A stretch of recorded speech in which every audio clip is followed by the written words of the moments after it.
Hey, I'm Kev, welcome back to Gran Turismo Sport, as once again we're in the sport mode, but we're not taking part in the daily races, we're taking part in the FI GT Manufacturer Series, and the test season we're joining a bit later. No, we've only got 5 minutes until the session round Brands Hatch, so we're going to be driving our Nissan GT, our Nismo GT3 cars. That's the car we've driven the most out of the GT3 cars. Very familiar with it, but we're not very familiar with the Brands Hatch circuit. So if you haven't taken part in one of the Manufacturer Series races, once you sign up you can take part in practice until the official session starts, and then you go into qualify for 10 minutes. You have got to belt it around this course, and with it being Brands Hatch, it's tight, it's twisty, it's very difficult to find some space to have a nice clear lap, and as you can see we're stuck behind the Spaniard on our best qualifying effort as we're down in 11th behind the Mercedes, right ahead of a couple of Subarus. This is where I thought I'd be on the grid, as I'd not really driven around Brands Hatch, a very tricky circuit to get right. You've got a fantastic first corner, Paddy Hill Bend and Druids and Graham Hill Bend, and they're all very tight and difficult corners to get right. You've got to nail your brake, and you've got to make sure you're turned in early into a couple of corners where the camber works. And so trying to learn this track with only like 5 minutes, it's very difficult to do. Like I've driven this track in previous other games, such as iRacing, as the Spaniard takes himself out of the equation. That's good for us as we caught up. We got some slipstream down that back straight, but now he's getting in the way heading into the final couple of corners. And so we run right in that penultimate corner. We're going into the final corner, very difficult corners. Well, typical corner around Brands Hatch. You've got this camber, you've got to turn in early, but not too early, because then you hit the curve like I do there. You're losing some time, losing some traction. You didn't see the back end getting out, and you're fighting the traction all the time around this circuit. And it's just a fantastic circuit to drive around. Wish there were so many more circuits in Gran Turismo Sport. That's the one thing they've got to really improve on now with the recent updates and recent announcements, as after you've done your qualifying session, then you go into your 2 minute warm-up before you go into the race to final. And this is the different thing from the Manufacturer Series compared to your normal daily races. You get a rolling grid. Look at this. Especially on par ahead of the Ferrari. Then we've got the Subaru in third, and going on to fourth there we got the Toyota FT1, the Frenchman, and there I am in fifth, just under, and it's like a second off the top spot. Pretty happy with that. Now it could have been better, I could have aimed for no third or fourth, but as you saw, it's the only lap I really got it together. There's that Spaniard in the section GT. What a look at that car is. And there's the Volkswagen Beetle. Everyone drives the Beetle, at least before the recent update. Now it seems like everyone's driving the Porsche at the moment around the Nürburgring, the daily races I had yesterday. And there is one in 10th.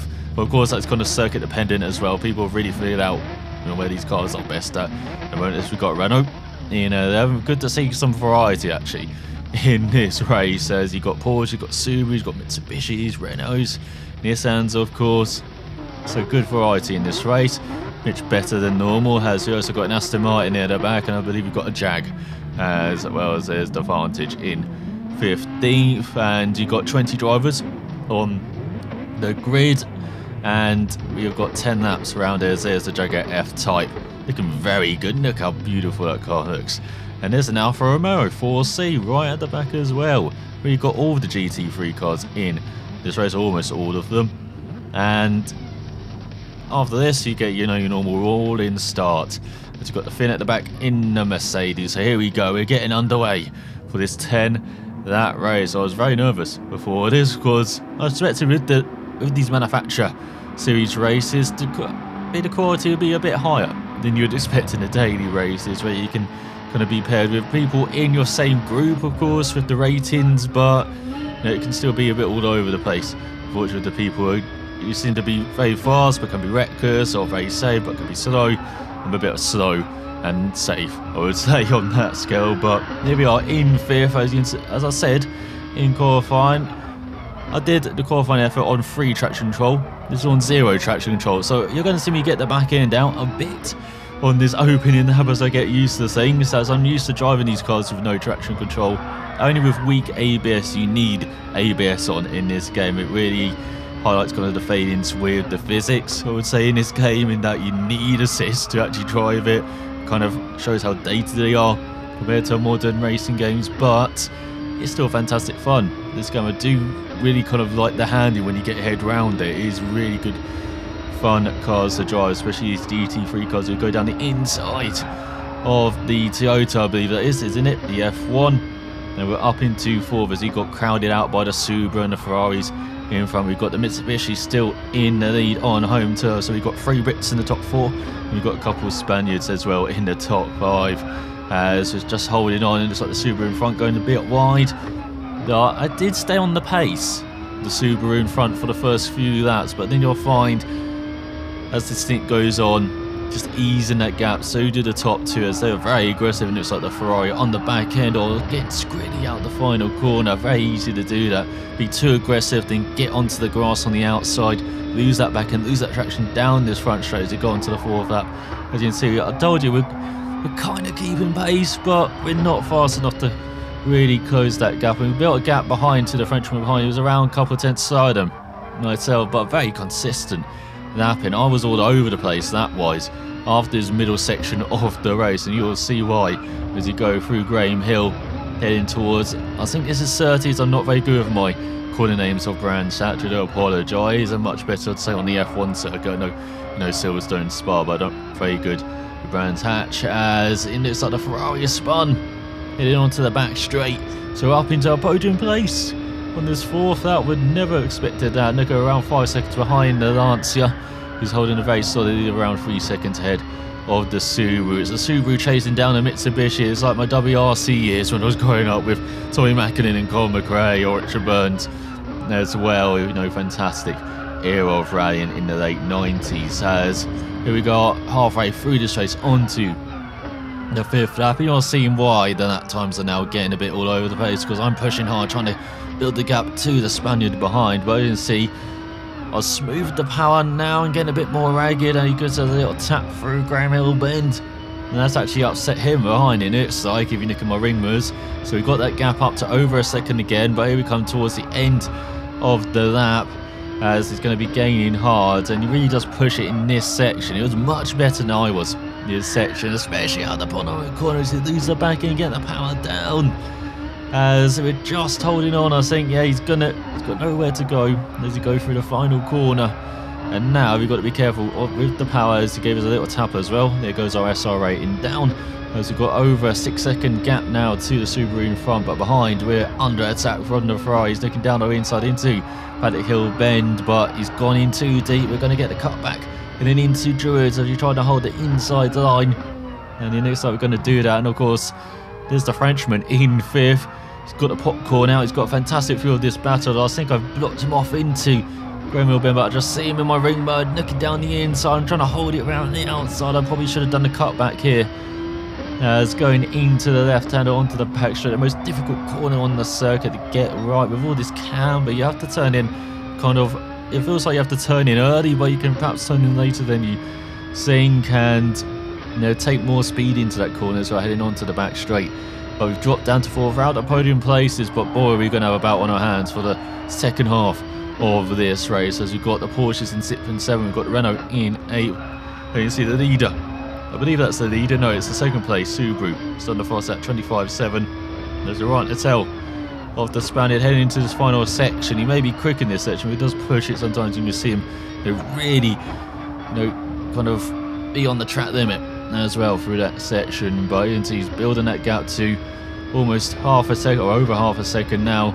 Let's go for the final corner on this 6th lap. We've only got 4 laps to go to catch up, and that's what I was saying. If you go wide, you're going to lose the back end. We lost lots of drive heading down that front straight. So on to the next lap, and there he is, pushing it onto the grass. He's into the gravel trap, but he holds on to your 3rd. Has a good enough gap as we're really pushing on this lap, trying to battle back. This is our fastest out of the race, I believe, where we did a 26.2, only half a second slower than fastest out of the race. Very happy with myself there, but look at that, over 9 seconds behind the lead. Definitely don't have the consistency this race, but we're definitely gaining on 3rd now. There it is, a 26.2 heading into Paddock Hill bend. We took this first half of the lap much better than needed, heading towards that left hand onto the back straight. Then we're a bit even. Then the final section of the lap he's a bit better. So we're attacking in this first part of the lap, trying to get onto the back end of that Ferrari. And look at that, we're really pushing as we go through the left hand. And oh, he's gone wide, he's drifting. We're looking to the inside, but he gives us the old fade there, and there's no gap there. And so that's something to store in the memory banks. How are we going to do that on the next lap? We have a run like that. Do we look to the outside? Or do we give it the old dummy? You will find out. Of course, on the next lap, which we're about to go to, has on lap 8, over the back of the Ferrari, as we're definitely attacking hard. We've got a good gap behind to the Frenchman of over 3.5 seconds, as he's getting a bit screwy as well. We've noticed on these last couple of laps, you know, really getting that back end out like we were doing the first couple of laps of this race. We're driving much smoother, but he's just faster, unfortunately. As I told you, I'm slow but safe. As we go into the final corner, onto the penultimate lap of the race. Can we get a good run through the final corner? Very tricky to get right, especially if you run right there, and we do get a great run on the Ferrari. Let's get into this slipstream. Now, how do we attack Paddock Hill Bend? Do we go to the outside, try and make them outbrake themselves? We do. Trying to do the cut back once again. It looks like it may have worked. We've got a nose down the inside. We've tapped him. But we've got the podium place over here. Don't think we've hit him out. There's lose some SR once again. It looks like we do just about take the lead, but then we lose the back end, getting the power down, get the Ferrari back through it. And now here is that conundrum once again. How do we attack the Ferrari into this left hand? We're giving the old nick down the inside. We're giving the old dummy, trying to break it around the outside, but we've just outfought ourselves. So look at this, we've run wide. Oh, that was our chance maybe to grab a podium. As we've only got a lap and a half to go. Have we lost it now? As the Ferrari's got a gap over 2 seconds. And that Frenchman's under 2 seconds behind us. We've got to be looking behind now when we've been looking ahead so much in the past few laps. Now we're looking behind to that Frenchman. As I said in the first half of the race, though, we're a couple of tenths faster. So we're kind of confident that we can hold them off. But we're not confident catching the Ferrari.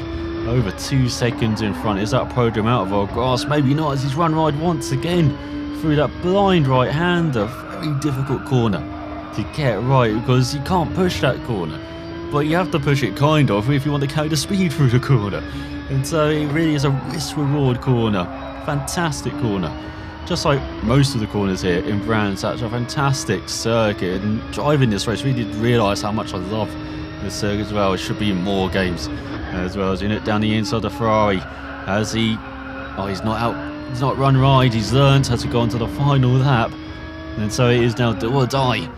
We're going to be diving down the inside maybe, or around the outside. Look at this, the Ferrari's gone deep, but he's got a superb traction heading into Grey Mill Bend. We're giving it an old look down the inside. He's getting the back end out once again as we look down the inside, but we're going to go to the outside. We've kind of settled on that, almost into the back of the Ferrari. He's right through the left hand. He's got some curb on the inside. He's run wide. As you go down the back straight, you've got some slipstream. As you've got half of that to go. Who's going to grab further? He's got the Frenchman still over a second by. He's keeping in touch as he looks to the inside once again. Just placing his car perfectly. I don't know how he didn't punt him off through the right hand. And normally I do that in the daily races, but not in this race. We go through the right hand. I was always cautious through this corner. Can attack it so much more. As he gets the back end once again. We look around the outside through the right hand. You don't go around the outside here, and it's just about not working as he holds the inside. Really forces out as we go through the penultimate corner. He's kicking up the dirt once again. We've got another run heading towards the final corner of the race. Can we grab first? We look to the outside, but we've tapped him. We've lost the momentum, and now we're trying to do the cut back through the right hand. Oh, we've got a time penalty. Who cares? We're just going to try and get a run towards the line. You never know if they have a time penalty either, so that's why we're gunning it towards the line, looking down the inside, and we've dropped down to 5th in the end, so we don't get the podium. But that was some great racing near the end. Fair play to the Spaniard. I know it was hard, but I think it was fair as well. He's just placing his car where he's not letting me have that gap where I can maybe get momentum. He just placed it very well, did the Spaniard, where to put his car. And I was perhaps overthinking things, as you saw, as well, especially on that penultimate. Really lost some time and into the final corner as well, trying to do the cut back, and just turned in too early. Kicked up the dirt, got a time penalty, lost 4th in the end, and definitely did not gain third. As a Brit 1-2, it's 3 Brits in the top 5 though. As well done to Steve-O Turbo, head of the Subaru. And looking further down, we've got a couple of 911s in 6th and 7th, then the Renault in 8th, and then a couple of Finns ran out of top 10 in Subaru and the first Mercedes. And the next Nissan is down in 11th, then you've got GT Pulse in 12th, in the VWB Tour. And then you also get a different end screen as well, with the winner a bit more elongated, a bit like the beginning of the race as well, with the scrolling grid. But I hope you enjoyed what I thought was a really fantastic race in the end in the Manufacturer Series. Hoping to take part in this a bit more regularly as well. Not the, I generally get all over the place, with the times I play the game, but hopefully play it more regularly and have more races like that. But I hope you enjoyed this video. Thanks for watching. I'll see you next time.